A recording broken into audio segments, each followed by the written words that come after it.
पुणे ग्रामीण पोलिसांकडून मनोरमा खेडकरांची गाडी जप्त करण्यात आलेली आहे। काल खेडकर यांच्या राहत्या घरातून ही गाडी जप्त करण्यात आल्याची माहिती समोर येते।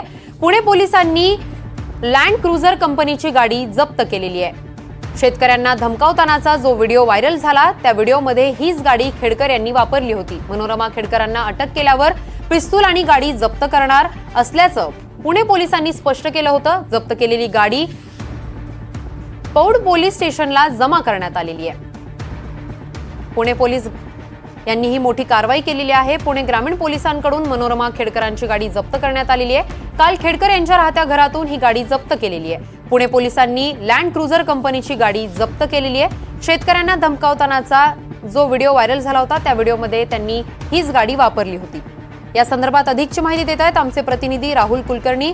राहुल, मनोरमा खेडकरांची गाडी जप्त करण्यात आल्याची माहिती समोर येते। हो, आज त्यांना कोर्टामध्ये हजर केलं जाईल, कारण त्यांचा जो 2 दिवसाचा पोलीस कोठडीची जी मुदत होती ती आज संपते आहे। त्यानंतर ती मुदत वाढवून घेण्याच्या दृष्टीने पोलीस काही कारवाई करू शकतात। माहिती अशी मिळते आहे की पूजा खेडकर यांच्या आईच्या विरोधात आणखी काही शेतकऱ्यांनी तक्रारी दाखल केलेल्या आहेत, तर त्याच्या अनुषंगाने पोलीस काही नवीन गुन्हा दाखल करतात का? कारण या गाडीचा वापर त्यांनी एका विशिष्ट गुन्ह्याच्या वेळेला केलेला होता। पिस्टल सुद्धा याच गुन्ह्याच्या वेळी त्यांनी वापरलेलं होतं।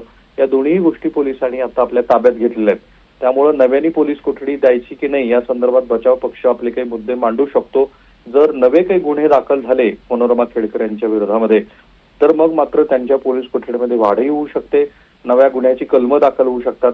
या गाडीचा वापर करून त्यांनी जीवे मारण्याचा प्रयत्न केला अशा पद्धतीचा एक नवा गुन्हा, म्हणजे जे पूर्वी दाखल झालेलं FIR होतं त्याच्यामध्येच नव्या गुन्ह्याची वाढ करण्यात आलेली आहे।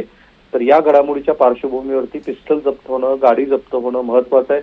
बचाव पक्ष म्हणू शकत होता की आता ज्या व्हिडिओ संदर्भात गुन्हा दाखल झालेला आहे त्यातल्या सर्व गोष्टी या तुम्ही जप्त केलेल्या आहेत, परंतु आणखी काही लोक जसे बाउन्सर आहेत त्यांना अद्याप ताब्यात घेण्यात आलेलं नाहीये।